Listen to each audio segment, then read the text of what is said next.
Okay, I'm going to show you a really good idea. This is an idea of Darin Martineau's, and it's a really older idea, but it's a nice little card revelation to have in your repertoire. So this is from Daryl, and you have a card selected, okay? And what you're going to do is you're going to, by your favorite method, you're going to control it to the bottom. Okay, what I actually do is I control it second from the bottom. So that's so that I can show nothing on the bottom, nothing on the top, right before I go into the revelation. Now, here's the revelation. When you show it's not on the bottom, you come back, you're going to do a glide or a Kelly move here. And that's so that you can actually get the card to the bottom. So let's say the card was the Ace of Hearts, the selection. Audience wouldn't know that. Now you're going to take a coin and remember the old boomerang card.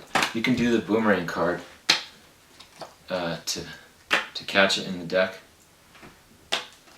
just as you cut the deck. Remember that old thing? Well, this is a really clever idea of Daryl, and it's using a coin for a boomerang. So it's a boomerang coin. You're going to flick the coin in the air, just like this, and as you do that, the selection's on the bottom. You're not going to show that.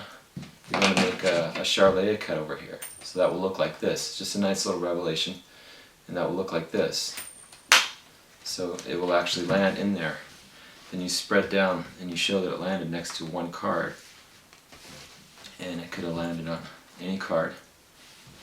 And you show that it's landed on this selection. So that's a nice idea from Darin Martineau.